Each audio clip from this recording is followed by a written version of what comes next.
नमस्कार, मैं लतिका बुट्टर स्वर संगीत चैनल से आज फिर से आपके बीच में उपस्थित हुई हूँ। आज मैं आपको नाद की आध्यात्मिकता के बारे में बताऊंगी। नाद का साधारण अर्थ है आवाज़, लेकिन वह आवाज़ जो स्थिर तथा नियमित कंपनों अथवा आंदोलनों से उत्पन्न हुई हो तथा जो सुनने में मधुर लगे, नाद कहलाती है। कहने का तात्पर्य है कि कोई भी आवाज़ जब मधुरता से युक्त हो जाती है तो वह आवाज़ न रहकर नाद रूप हो जाती है और तब वह संगीत कला का आधार बन जाती है।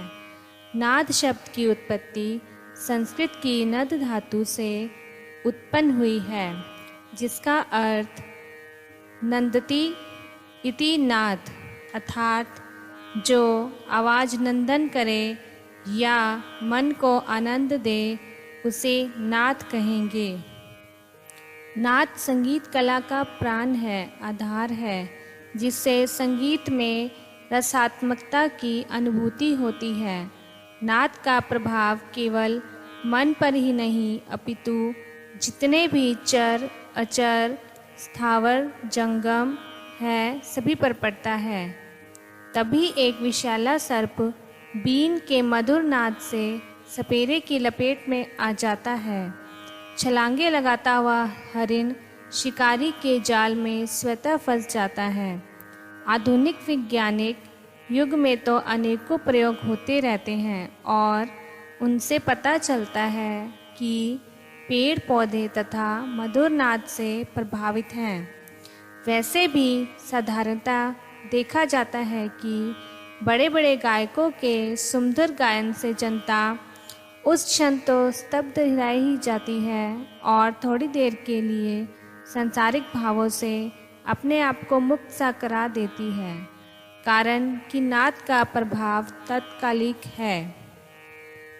आध्यात्मिक रूप से देखें तो एक भक्त संगीत की मधुर ध्वनियों के माध्यम से ही अपने हृदय के सूक्ष्माति सूक्ष्म भावों को अपने भगवान को अर्पण करके तन्मय स्थिति पर पहुंच जाता है और अपनी आत्मा को उस ईश्वर के साथ एकात्म करके ब्रह्म के पूर्णांत का अनुभव करने लगता है।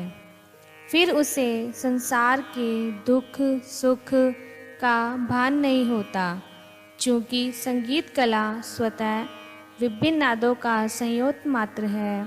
अतः संगीत से उत्पन्न आनंद ही ईश्वर का दूसरा सगुण रूप है।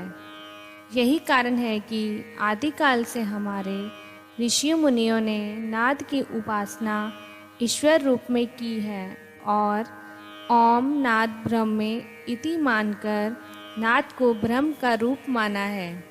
इसी नाद के ब्रह्म रूप अथवा प्रणव की साधना करते हुए वे अनंत तत्व में अपने को लीन कर लेते थे। अपनी सभी सुख दुख की भावनाओं से परे होकर पारब्रह्म परमात्मा के साथ एकात्मक हो जाते थे।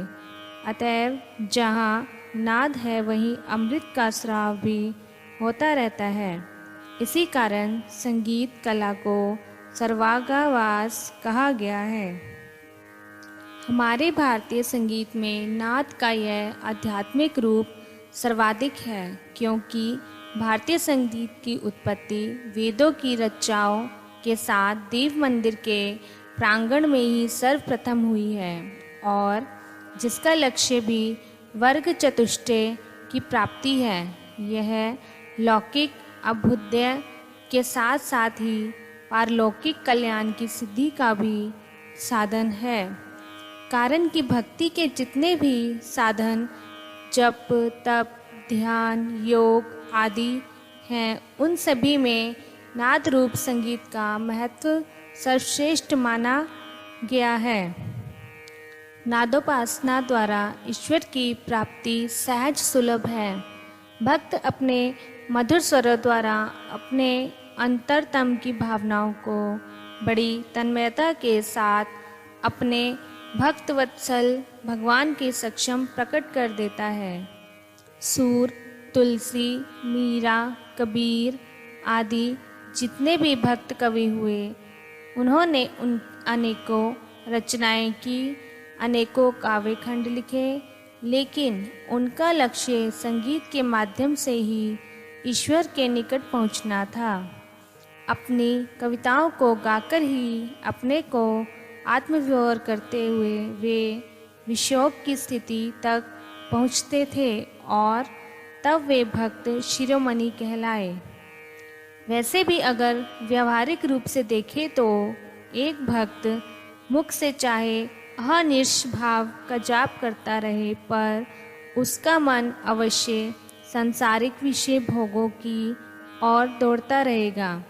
किंतु नाद की मधुरता में एक ऐसी शक्ति है, वह एक ऐसे दृढ़ रज्जु है जो भक्त के हृदय को ईश्वर के साथ इस प्रकार बांध देती है कि वह अपने साधना काल में बाह्य भागों की ओर ध्यान ही न दे पाता और अपनी आत्मा को परमात्मा के साथ दातात्म करके सर्वांगिक आनंद का अनुभव करने लगता, क्योंकि स्वयं भगवान का निवास योगियों के योग में नहीं, तपस्वियों के तप में नहीं, यागिकों के यज्ञ में नहीं, वरन मध्य तक यंत्र गायती तत्र तिष्ठामि नारद अर्थात मधुर स्वर से आर्त होकर गाने वाले एक भक्त के हृदय में भगवान कृष्ण का निवास स्थान है।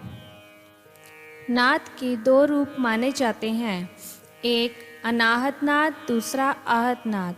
अनाहत नाद का स्वरूप अव्यक्त है और उसकी अनुभूति एक पहुँचे हुए योगी के ही हृदय में होती है।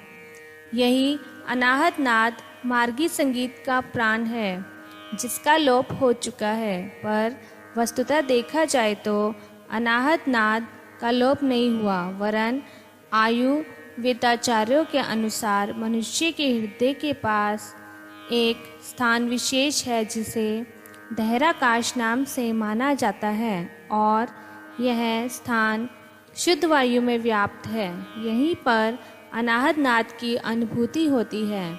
चूँकि हमारा मन दिन रात इंद्रिय भोगों की ओर लगा रहता है और कली काल में तो विशेषतः मानव रोजी रोटी की समस्या से ही परेशान रहता है, अतः अनाहत नाद की अनुभूति किसी भी प्रकार संभव नहीं है। यह तो तभी अनुभूत होता है जब मन पूर्णतः बाह्य विषयों से परे होकर अंतर्मुखी हो जाता है। हमारे मनी ऋषियों का कहना है कि अनाहत नाद इतना मधुर और सात्विक है कि एक बार इसको सुनने के पश्चात फिर दूसरे विषय में मन नहीं लगता। मानव एक अलौकिक आनंद अनुभव करता है कि उस आनंद को ब्रह्मानाद की ही कहा जा सकता है। इसी कारण इस अनाहत नाद को पहुँचे हुए योगियों की नियामत समझा जाता है। नाद का दूसरा रूप आहत नाद कहलाता है, जो अव्यक्त नाद का व्यक्त रूप है। किसी भी वस्तु के परस्पर आघात से इस नाद की उत्पत्ति होती है। संपूर्ण संगीत भवन की भीति इसी नाद पर आधारित है। वायु और अग्नि के योग से हमारे ही हृदय में इसकी उत्पत्ति होती है। संगीत शास्त्र मनी ऋषियों के अनुसार यदि हम किसी भाव को व्यक्त रूप में प्रकाशित करना चाहते हैं तो आत्मा मन को प्रेरित करता है। मन शरीर में रहने वाली अग्नि को जगाता है और तब नाभि के नीचे ब्रह्म ग्रंथि नामक स्थान है, वहाँ पर रहने वाली वायु को अग्नि उठा देती है। इस प्रकार से कंपायामन होने पर क्रमशः नाभि स्थल से नाद की उत्पत्ति हुई मुख्य द्वार से निकलती है। हमारे विद्वानों का कथन है कि इसी प्रकार प्रत्येक वस्तु के परस्पर आघात प्रत्याघातों द्वारा निरंतर नाद उत्पन्न रहता है। वस्तुतः वायुमंडल स्वयं में कोई ठोस या लचीली वस्तु नहीं, अपितु इन्हीं नादों का समूह मात्र है। अर्थात यहाँ पर हर प्रकार की भावनाओं का, यहाँ तक कि हमारी हर धड़कनों की तरंगें यानी कंपनों का प्रभाव वायुमंडल पर पड़ता रहता है और नाद की उत्पत्ति व्यक्त तथा अव्यक्त रूप से हुआ करती है। इसलिए शब्द गुण कमाकशम नाद आकाश का गुण है। यह कहा गया है कि यानी पूरा ब्रह्मांड नादमय है और हर पल हर समय तरंगें उठा करती हैं और इन्हीं तरंगों से जो भी वस्तु रगड़ खाती है शब्द रूप नाद की उत्पत्ति रहती है। यदि तरंगे ना हो, कंपन या आंदोलन ना हो तो संसार चंद्रलोक की तरह शब्दविहीन होता, जहाँ ना आवाज़ है और ना उत्पन्न हो सकती है। चंद्रमा पर वायुमंडल नहीं है, वहाँ शून्य है और शून्य स्थान पर नाद की कोई भी प्रक्रिया नहीं हो सकती। अतः जो कुछ ही हम कानों से सुनते हैं या मुख से बोलते हैं वह सभी नाद है और नाद का आंदोलनों का परिणाम स्वरूप है और इसी आंदोलन या कंपन से ही ब्रह्मांड का कण कण प्रतिध्वनित है। हमारी हर आवाज़, हर भावना का परिणाम निरंतर वातावरण पर पड़ता है। इसीलिए हमारे ऋषि मुनियों का सदुपदेश है कि मनुष्य को बुरी बातों को कम से कम सोचना और बोलना चाहिए, अधिक से अधिक शुभ बातों का ही चिंतन करना चाहिए तथा शुभ बातों को ही मुंह से निकालना चाहिए। नाद की शक्ति का सशक्त उदाहरण हमारे ऋषि मुनियों के श्राप व वरदान है जो निश्चित रूप से फलीभूत हुआ करते थे। नमस्कार, मैं लतिका भुट्टर जी आपका धन्यवाद करती हूँ।